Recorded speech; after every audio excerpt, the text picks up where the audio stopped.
Boa noite. Nós estamos mais uma vez aqui através da página do Facebook do Divino Mestre para falar um pouquinho sobre os ensinamentos de Jesus. Eu convido você a colocar a sua água para fluidificar, lembrando que os trabalhadores estão a postos, os trabalhadores espirituais que jamais param, e também os trabalhadores ali do Divino Mestre do nosso centro espírita.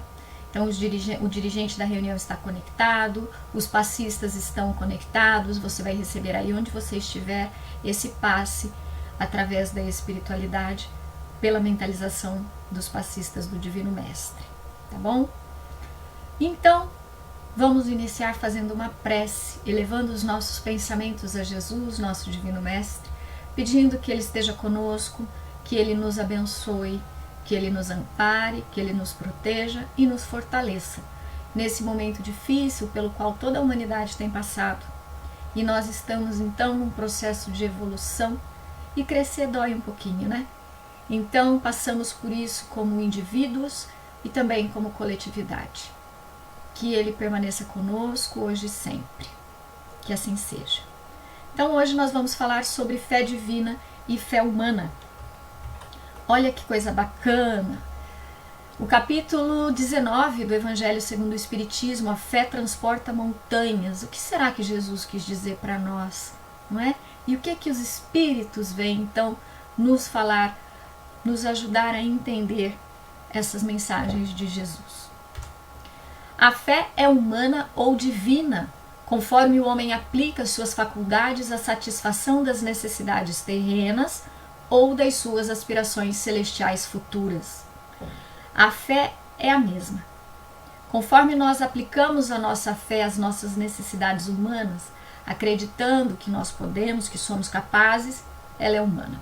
Quando nós direcionamos a nossa fé ao Deus, ao nosso Criador, à divina providência, a Jesus, nosso Divino Mestre, nós temos então aspirações celestiais pensando no futuro. E aí nós temos a mesma fé com o foco espiritual, o foco divino. Lembrando da passagem de Jesus, em que um pai de um garoto pede a ele então que expulse os demônios do corpo do menino, e Jesus fala, mas ele ainda continua, os discípulos não tiraram, e ele é respondido pelo homem que não, que os discípulos de Jesus não conseguiram. Então Jesus vai e atua sobre aquela criança, aquele garoto, e expulsa os demônios, segundo o relato. E então, pouco depois, os discípulos vão e perguntam a Jesus: Mestre, por que nós não conseguimos fazer aquilo que o Senhor nos ensinou? E Jesus prontamente responde a eles que a falta de fé, a incredulidade, foi o motivo dos discípulos não conseguirem realizar o mesmo que Jesus já havia ensinado. Assim, Jesus continua falando: Pois em verdade vos digo, se tivesseis a fé do tamanho de um grão de mostarda, diríeis a esta montanha: transporta-te daí para ali, e ela se transportaria, e nada vos seria impossível. O que eu acho muito interessante é que Jesus utiliza os exemplos daquilo que está no cotidiano deles, né? Do que estava no cotidiano deles. Esse grão de mostarda a que ele se refere é um grão muito pequeno, mas que quando cresce, quando germina, ele se transforma numa árvore muito grande. Então o que Jesus nos chama a atenção é: você pode ter uma fé muito pequenininha, ela não precisa ser tão grande quanto a árvore, mas o feito dela será tão grande quanto possível, dentro daquilo que você acredita, dentro do tamanho da tua fé, não precisa muito. É isso que ele vem nos dizer. Olha que interessante, esse é o grãozinho da mostarda, é minúsculo. Qual é o tamanho da sua fé? Você já parou para pensar? Que tamanho tem a sua fé? Ela tem um tamanho pequenininho, mas ela é atuante? Ou você acha que é um tamanho enorme, mas ela não é atuante? Ela não está ativa? Como é que está a sua fé? Como é que está a sua prática da fé, a sua vivência de fé? E quando eu falo fé, eu não estou falando em religião, tá bom? Eu estou falando fé. A fé é o sentimento. Como é que está isso em você? De 0 a 10, que nota que você dá? Que tamanho você dá? Qual é a dimensão da sua fé? Vamos entender isso? As montanhas a que Jesus se refere são as dificuldades, né? Se tivesse fé do tamanho do grão de uma mostarda, tamanho de um grão de mostarda, você mandaria a montanha se mover e ela se moveria. Que montanha é essa? São as nossas dificuldades, são os obstáculos que muitas vezes nem são os outros que colocam, somos nós mesmos. As nossas resistências, incluindo a nossa má vontade em fazer alguma coisa. Os preconceitos, aquilo que nós já temos cotidianamente, o nosso egoísmo, o interesse material somente em benefício próprio, não é um ganha-ganha, é tirar vantagem. Estas são as montanhas que nós temos. As nossas paixões orgulhosas, a nossa fé cega, é aquela que não raciocina, não é? Aquela que não vai além, ela é só aquilo ali fechadinho, cristalizado, e só eu tenho razão. São montanhas, entre aspas, são os obstáculos, são as dificuldades que nós temos. E aí, quando Jesus diz então aos discípulos sobre a incredulidade deles, o que ele está chamando a atenção é a fé vacilante. É aquela fé que deixa a dúvida tomar a frente. Mas será que eu sou capaz? Será que eu consigo mesmo? Será que eu acredito? É uma hesitação. E aí quando nós hesitamos, nós paramos nesse raciocínio de será que sim, será que não, talvez, e então ficamos acomodados e não buscamos os meios para vencer as dificuldades. As montanhas permanecem onde elas estão, as dificuldades continuam onde estão, nós não avançamos. É isso o que Jesus vem dizer em relação à fé vacilante ou à incredulidade, tá bom? Por outro lado, a fé robusta é uma fé que persevera, nós temos perseverança, porque nós sabemos que vamos conseguir. Nós temos a fé de que vamos conseguir, a fé em nós mesmos e a fé no superior, em Deus, no Criador, em Jesus, de que eles vão nos auxiliar, mas que nós fazemos a nossa parte, somos capazes disso e temos obrigação de fazer. Isso é fé, uma fé robusta. A fé, ela provém a energia e os recursos para que nós consigamos vencer os obstáculos, sejam grandes ou pequenos, não importa. A fé em si mesmo, somos filhos de Deus, temos habilidades, temos capacidades. Ele nos permite isso, precisamos colocar isso a serviço, não é? Atuante. Isso é a fé em si mesmo. E sabendo disso, nós temos consciência, temos humildade de saber que fazemos a nossa parte, faremos a nossa parte, mas que a última palavra não nos cabe. O que nos cabe é ter a fé atuante. Mas a última palavra não é nossa, é de Deus. A lucidez para enxergar em pensamento a meta que nós desejamos alcançar e os meios para que isso seja possível. Quando nós estamos num momento de muita dificuldade, de muito turbilhão, dos pensamentos talvez um pouco embotados, uma prece ao alto nos ajuda a nos realinharmos, a nos colocarmos de novo na direção certa. E isso é fé. É a fé no superior, sabendo que nós somos instrumentos dele naquilo que nos compete. A fé também nos dá calma, porque sabemos que os resultados vão acontecer no tempo certo, não no momento em que nós desejamos. Então aprendemos a esperar, aprendemos a ter paciência. E a humildade, como eu falei, que é termos consciência do que nós somos capazes de fazer, sabendo que nós faremos tão somente aquilo que nos cabe fazer, mas que a palavra final não nos pertence.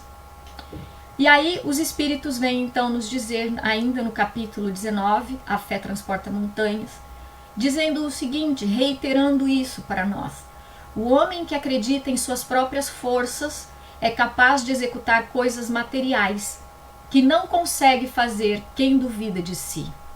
Se você duvida demais da sua própria capacidade, você fica parado. A sua fé em si está inativa.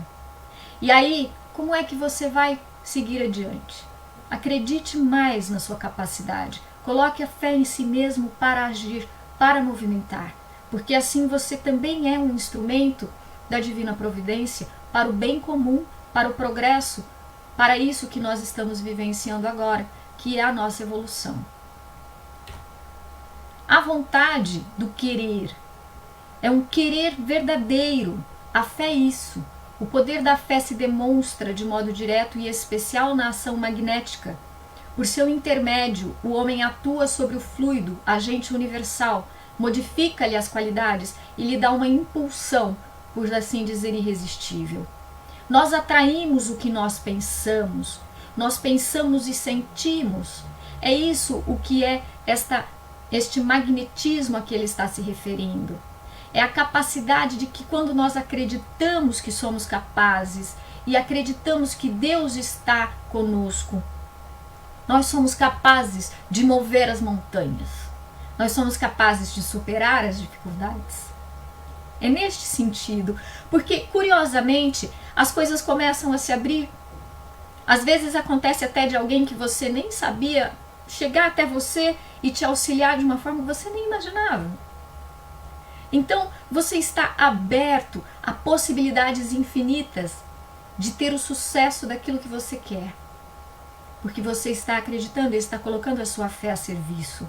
A sua capacidade está sendo colocada a serviço, está sendo disponibilizada para o seu bem e para o próximo. Amar ao próximo como a si mesmo.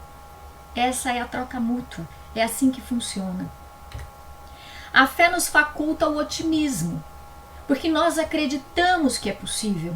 Nós acreditamos que é possível mudar, nós acreditamos que é possível fazer, nós acreditamos. O otimista não é um alienado, não é alguém que não sabe o que está acontecendo.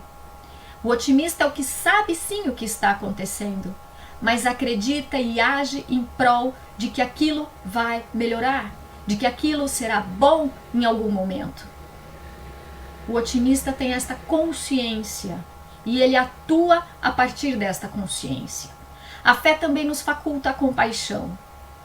Nós ficamos mais empáticos, nós entendemos a dor do outro, porque a dor do outro é a mesma nossa. A cura do outro é a nossa cura. Então, na compaixão, nós vamos compartilhando isso. A fé nos faculta a esperança, mas é uma esperança ativa, nós agimos esperando o bem maior. E a caridade? Nós vemos a dor do outro, a necessidade do outro, nós nos compadecemos com o outro, nós auxiliamos o outro. Fora da caridade não há salvação. A caridade é a expressão viva da fé. O quanto nós estamos colocando-nos a serviço do bem comum. O quanto estamos colocando as nossas capacidades, as nossas capacitações, as nossas habilidades, sejam elas quais forem, a serviço do outro. Quando nós nos dispomos para o outro, nós estamos nos dispondo a nós mesmos. E então nós entramos num círculo virtuoso. E isso é muito bom. Cientistas descobriram que pessoas com fé, existem nela a tendência de 3 vezes maior enxergar o lado bom da vida. É o otimismo. Nós enxergamos sim, nós somos capazes de enxergar o lado bom da vida. Apesar dos pesares, nós somos capazes de enxergar o lado bom da vida.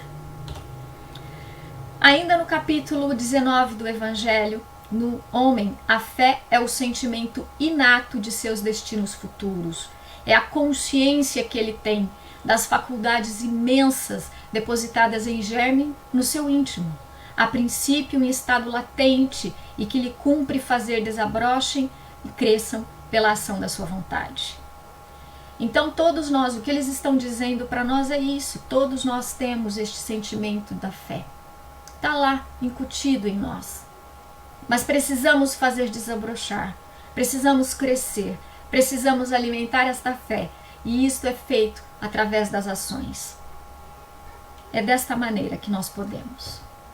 E aí, muito interessante, a fé e a ciência já estão começando a se encontrar. Um braço da ciência já está levando em conta a fé como um fator muito importante na saúde integral do ser humano. Aí eu fui buscando na pesquisa, eu encontrei uma coisa muito interessante, que é um médico canadense, do início do século XX, que ele escreveu um texto em 1910, A Fé que Cura. olhando a biografia dele, estudando um pouquinho a biografia dele, eu descobri que era um médico, depois tornou-se um professor, foi muito importante na sua época. Ele era um médico que dizia aos seus alunos que deviam sempre olhar o paciente. Era um médico que estava sempre nas enfermarias, ele via o ser humano além da doença. Então, nesse texto dele, ele diz o seguinte: era um homem de ciência, né? Não era nada da doutrina espírita, tá bom? Isso é muito claro, era um homem da ciência. Nada na vida é mais maravilhoso do que a fé. É a única grande força em movimento que não podemos nem pesar na balança, nem testar no cadinho. Misteriosa, indefinível, conhecida apenas por seus efeitos. A fé derrama um fluxo inesgotável de energia, enquanto não diminui nem jota ou tio de sua potência. A fé que todos nós temos, em maior ou menor grau. Um homem de ciência, que tinha também a sua fé, vem e diz: nada na vida é mais maravilhoso do que a fé. Então, a partir daí, vamos olhar esse outro lado pela ciência. Em 2004, um geneticista americano, Dean Heimer, acho que é assim que fala, junto com o seu grupo de pesquisadores, conseguiu isolar um conjunto de genes que ativam substâncias químicas no nosso cérebro, que dão significado às experiências espirituais. Vamos aqui fazer uma observação. Não se trata de religião, tá bom? Mas da manifestação da fé. Então, a espiritualidade em suas diversas manifestações pessoais. E aí, eles deram a esse conjunto de genes um nome, uma sigla, né? VWAT2, ou genes da fé, ou como este geneticista denominou gene de Deus, porque era um nome que chamava mais a atenção, né? Gene de Deus. Mas não se trata em absoluto da origem de Deus, tá? Ele está falando das questões químicas do cérebro em relação à manifestação da fé, à espiritualidade. Então, esse conjunto de genes que ativam essas substâncias químicas são substâncias que atuam no nosso cérebro e regulam a ação de neurotransmissores, como a dopamina, que é ligada ao amor, e a serotonina, que é ligada ao prazer. Então, eles observaram 1.001 voluntários durante o período em que eles estavam meditando e observaram como é que esses neurotransmissores alteravam o estado da consciência.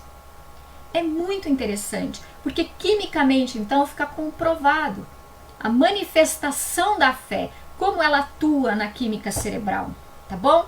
Pelo conjunto de genes que todos temos. E aí, voltando aqui, ó, esse geneticista, o Dean Heimer, junto com o Robert Cloninger, que era um psiquiatra, elaborou essa pesquisa. O psiquiatra ficou responsável pela pesquisa, pelo formulário, pelo questionário, para esses 1.001 voluntários. E as diferentes respostas que eles obtiveram do questionário, junto com a avaliação dos neurotransmissores, foram relacionadas às variações dos conjuntos de genes. E essas respostas diferentes explicariam por que algumas pessoas são mais espiritualizadas do que outras. O fato de se ter esse conjunto de genes não significa que sejamos espiritualizados, tá bom? Mas significa que temos uma propensão lá. Algumas pessoas mais, algumas pessoas menos espiritualizadas. E aí entram inúmeros outros fatores, tá? A gente está só colocando aqui a questão química. E aí vem ao encontro do que os espíritos nos falam. Em certas pessoas, a fé parece de algum modo inata. Não é? Você conhece alguém que, já tem uma fé que parece que nasceu com ela já? É uma coisa impressionante, ela acredita na sua própria capacidade, ela acredita no ser superior, ela coloca tudo isso assim para atuar, numa leveza, numa constância, faz parte, tá na vida dela, conhece? Então, esses espíritos vêm nos dizer isso. Em certas pessoas a fé parece de algum modo inata, uma centelha basta para desenvolvê-la, acende. Essa facilidade de assimilar as verdades espirituais é sinal evidente de anterior progresso. Ela já vem desenvolvendo e aplicando a sua fé ao longo das suas encarnações. E é isso que nós estamos fazendo aqui, não é? Nós acreditamos nisso, na sucessão de vidas. Em outras pessoas, ao contrário, elas dificilmente penetram. sinal não menos evidente de naturezas retardatárias. Então temos o componente, mas ainda precisamos desenvolver essa fé. E aí, em que estágio você está? Não é? É importante a gente avaliar como que está a minha fé, em que estágio eu estou. Uma centelha é suficiente para que a minha fé atue? Eu tenho essa fé desde que eu nasci, e compartilho e vivencio? Como que é isso? É o sentimento de acreditar, tá bom? A fé e a felicidade. A fé e a felicidade, existem outros pesquisadores ainda agora em outra área, na área da psicologia, em que eles foram também buscando essa questão da espiritualidade, a relação entre a espiritualidade e a felicidade do ser humano. E eles constataram nessa pesquisa uma coisa muito interessante, que a fé ativa facilita a difícil tarefa de adiar com recompensas. Por quê? Porque quando nós temos a fé, quando nós temos essa vontade firme, esta crença, este acreditar e realizamos, nós realizamos sabendo que a recompensa, o resultado da nossa realização vai se dar no tempo certo, não antes. E isso nos ajuda no nosso cotidiano. Porque quando começamos, por exemplo, ele diz dieta, eu prefiro reeducação alimentar. Quem sou eu para discutir com eles? De jeito nenhum. Mas eu não uso a palavra dieta, tá bom? Eu prefiro reeducação alimentar. Quando nós vamos nos habituar a algo novo, nós precisamos de um tempo. E a fé subjetivamente nos auxilia a aguardar o tempo desta recompensa, deste resultado, porque estamos atuando e sabemos que há um processo até que os resultados sejam obtidos. Então a fé, por incrível que pareça, também nos fortalece neste sentido, nos dá condições de lidar com o que a vida nos oferece ou com aquilo que nós estamos buscando. Dentro dos hospitais, eu achei muito interessante isso, porque 2 hospitais brasileiros buscam já olhar o paciente também com um olhar mais abrangente. No Hospital Albert Einstein, em São Paulo, existe cursos de pós-graduação em medicina integrativa. E ainda por cima, dentro da área de oncologia, vou citar essa porque foi a que eu vi na pesquisa, aspectos emocionais e espirituais também são levados em conta no tratamento do paciente. E isso é muito interessante, porque eles começam, os médicos, né, esse corpo médico começa a entender, porque também são pesquisadores, que a fé auxilia o paciente, dando a ele mais recursos internos para lidar com a doença. Então o paciente sabe da sua doença. O paciente utiliza de todos os recursos que a medicina oferece, porque vamos lembrar, os medicamentos, todo o avanço da medicina, todo o avanço em qualquer área da vida é progresso, está previsto na lei de progresso, não é? Então utiliza o que a medicina tem de melhor para oferecer, mas mantém a sua fé em si mesmo, a vontade de querer que aquilo funcione, que aquilo dê certo, que aquela cura aconteça. E mantém a fé no Ser Supremo, acreditando que sim, a última palavra é dele. Mas que como ser humano, fará o que lhe couber para buscar a cura que é necessária. Não é? Então a fé auxilia neste sentido. E lá no Rio Grande do Sul, o Centro de Pesquisa do Hospital São Francisco, que pertence ao complexo da Santa Casa, existe um cirurgião cardiologista, Dr. Fernando Lucchesi, autor de vários livros, inclusive, em que está fazendo uma pesquisa para saber como a fé pode ajudar a reduzir inflamações após cirurgias de ponte de safena.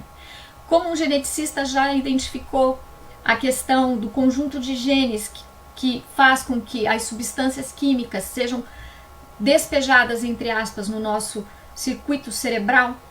Olha que interessante, busca-se saber como é que a fé pode reduzir as inflamações. Então a ciência ela também está buscando entender isso, o ser humano como um todo e não somente como um corpo físico, tá bom? E isso vem então ao encontro do que a espiritualidade tem nos falado através do que nós conhecemos da doutrina espírita. Mas tudo isso que nós estamos falando é para que nós tenhamos consciência de que nós precisamos colocar a nossa fé em nós mesmos e em Deus de uma forma mais atuante. E para ilustrar isso, eu trouxe um capítulo do livro Jesus no Lar, que é uma psicografia do Chico Xavier, através do espírito Neio Lúcio, ou o contrário, né? Uma psicografia de Neio Lúcio pelo Chico Xavier, em que o capítulo 32 fala sobre a fé vitoriosa. Nesse capítulo, a história que Jesus conta é a seguinte: 3 homens, numa época ainda primitiva, né? Numa era primitiva, 3 homens tiveram um entendimento diferente de onde Deus, o Todo-Poderoso, habitaria.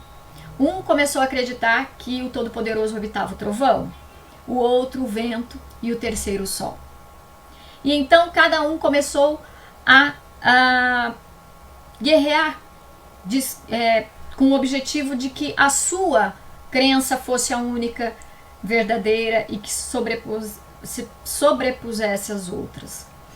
E então eles iniciaram entre eles uma guerra.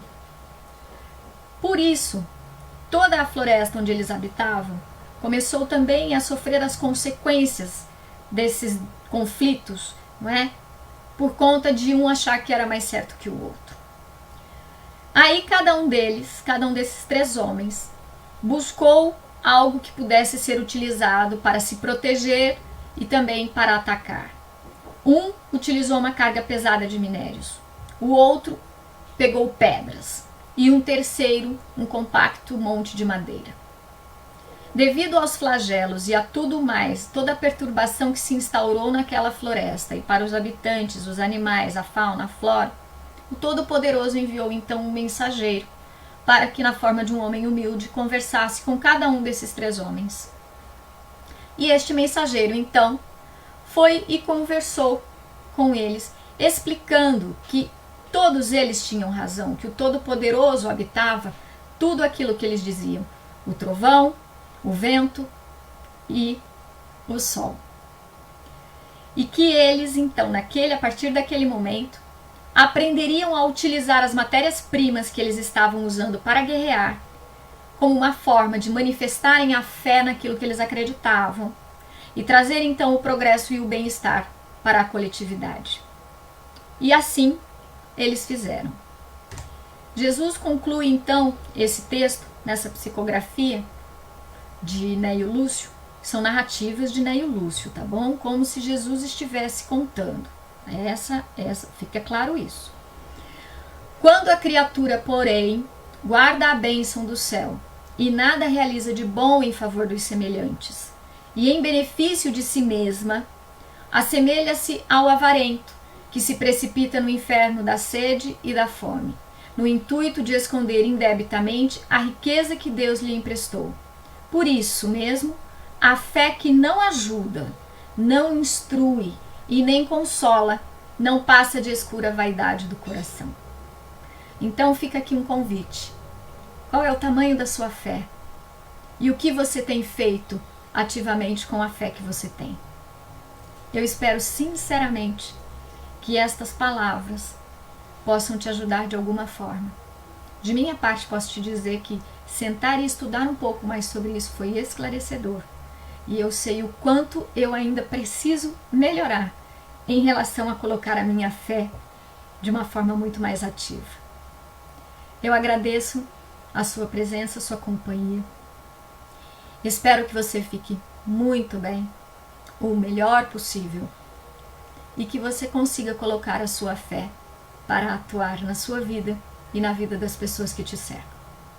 E assim, eu vou me despedindo, agradecendo ao nosso Divino Mestre por mais este encontro, por mais esta possibilidade de aprendizado, agradecendo aos nossos mentores, aos mentores do Centro Espírita Divino Mestre e a todas as pessoas que têm nos auxiliado para que consigamos colocar esta exposição no ar, enquanto o Centro Espírita permanece fechado devido às orientações das autoridades.